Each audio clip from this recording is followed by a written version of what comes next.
Hello everyone and welcome to the IORK Podcast, Episode 3, your go-to hub for everything IORK and rental go-kart racing. My name is Tom, I'll be your host today, and joined with me is co-host and owner of IORK, Nick Fowler. I wanted to dive into some of the feedback that we got last year. Yep. Those that participated last year would have been, it was emailed to them after the event. Yes, Yeah. correct. Yeah. And that just gave you guys a form to fill out to see how you enjoyed, or whether you enjoyed IORK or not, and just offering some sort of constructive criticism for us, because we're always looking to improve and push the envelope, always push the boundaries and raise the bar. So I firstly wanted to say, like, the feedback that we got was overwhelmingly positive. It seemed like everybody enjoyed themselves, which was really good. We're going to touch on a few things, probably the main three things we've seen in the constructive side of it. So the first thing was the live stream. So last year was the first year of the live stream. Yep. How did we find setting that up, and what were the things that we learnt from doing it?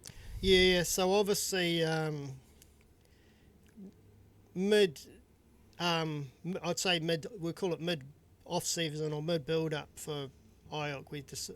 I had this brain spell that I'm going to do a live stream. I'm going to work out how to do it.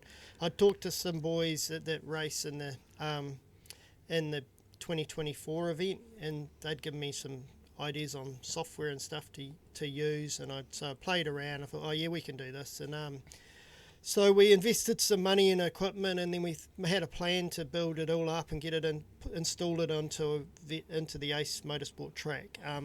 Unfortunately, it didn't quite go exactly the plan. We installed, I think, 9 cameras in total, but we had a few technical issues, and it took up a lot of my time in the event build-up. So getting near the end, we had to make a decision just to run a couple of cameras and just drop the rest of it, because it got too much, and it was I'd rather stream an event off a couple of cameras than an event off cameras that are glitching all over the place and so on. So but we learnt a lot from that, and being that now we're back at our own track, we've already got a lot of infrastructure in place. We've got cameras already installed all around our track, which have been there for a few years. Yeah. High definition 4K cameras. Yep. We've also got a lot of technology we're bringing in with Race Facer, so overlays in that more than what we had last year. So we've got a cool live map that people would have seen a little bit of a couple of years ago. We're going to overlay that into the race, and that's going to have it's got some pretty cool extra bits and pieces in it. Yeah. I'm not going to tell you too much yet, but so we're going to start testing this for our CKT Racing League very soon. Yeah. So we'll probably live stream, and we'll let you know about that, so we're not caught out at the end and it's not working. Yeah. Are they going to be able to tune in onto the racing league from home? So I think we'll share some links. We'll probably do the first one not live stream, just so we can get the glitches out, and then we'll live stream a few so you guys can tune in and see it all.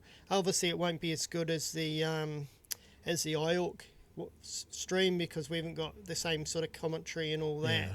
But we've got a lot of ideas for this live stream for this year to really take it to another level, and give you guys something else to add to, and so your family and that can watch from home. Yeah, that'll be really cool. One of our other feedbacks was drivers would like to see more eyes on the track. Some drivers had concerns that not enough was being seen. Yep. So we are ensuring that we're going to be having enough eyes, and we're also going to be going into a volunteer program, aren't we? Yes. Yeah. So what we're going to do is, so obviously when we do our CKT Racing League, a lot of the rules in that are paralleled up with IORK rules, Yeah. and some of them we've changed this year to parallel up with IORK rules. So our staff are learning all the time how to read racing situations and let us know about contact and everything else. So our staff are going to be are always probably pretty well qualified for this, but also we're looking at bringing in some volunteer spotters around as well. So we've got extra eyes on the track, and they'll just have a radio, and they'll be able to radio through situations that we can watch. We've also got a race control booth where we've got a large TV screen with all the live cameras on it around the track. So we have our senior officials in that room running the track from there, running the race from there, so they can see a lot more too, and then they make the final call on a decision. That's really cool. If people wanted to put their hand up for a volunteer, what's the best way they can go ahead and get a part of it? Yeah, so all they need to do is message us. If you've got a mum or a dad or a friend or a family member or something that wants to be a part of it, and obviously we won't be including drivers, but we will vet through other people that want to volunteer. All you need to do is drop us a message or email us on any of our streams and just say, hey, I'm keen to be an official, or I know someone that's give us the details of someone that's keen to be an official, and then closer to the time we'll contact you, put you on our list, and then work it all out from there. We're hoping we can have quite a few, and then we can do a rostering system so that you're not caught standing in one place for the whole weekend and miss out on the. It's pretty fatiguing. And we also want to keep the bias out of it, so you're not out there when your son or daughter's racing, but those extra eyes will definitely help keep an eye on everything. Yep, keeps it fair, and we're human ourselves, the track marshals, so we may not see everything. So, and it's a long weekend. It's very straining on the eyes. I know that much. Yeah.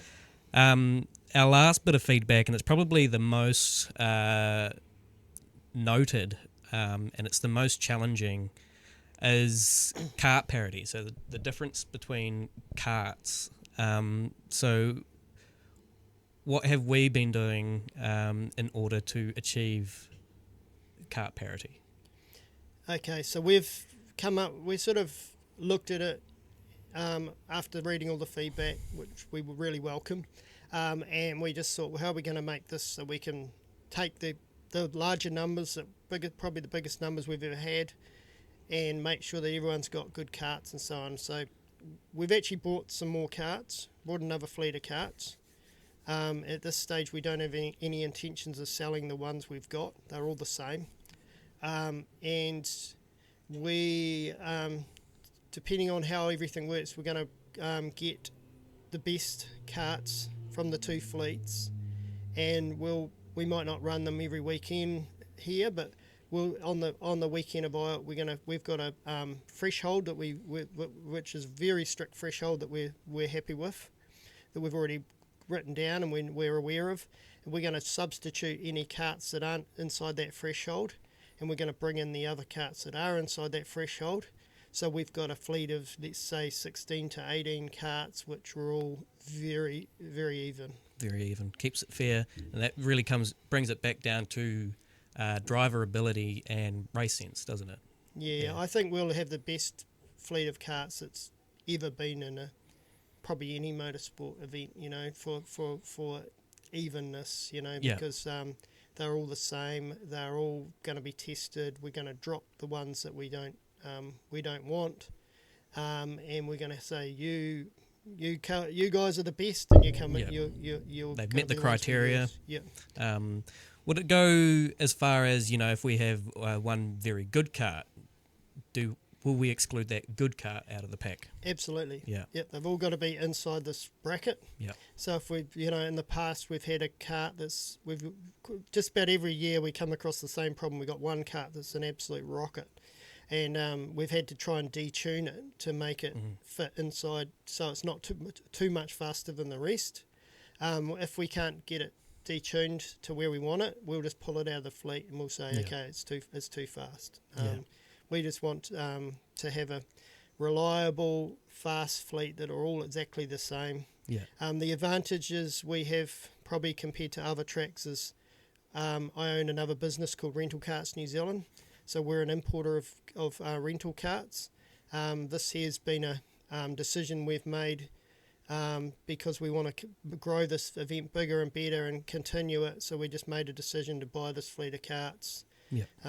Not sure if we can afford it, but we've done it anyway, because that's some of the silly things I do when I get my mindset on something, and IORK's a really big passion of mine. So we've bought these karts. They've just arrived in Nelson in the last couple of days. We haven't received them yet. They're still on the wharf, but we're looking forward to getting them and then starting to do some track tuning with them, and see what Can't we wait. see. Can't wait till what we find. Yeah, and, should be good. That wraps up everything we have to talk about this episode. We hope you guys enjoyed it. Again, if you like what we're doing, let us know by liking and commenting, and hopefully we will see you guys in the next one. Thanks for tuning in. Thank you very much.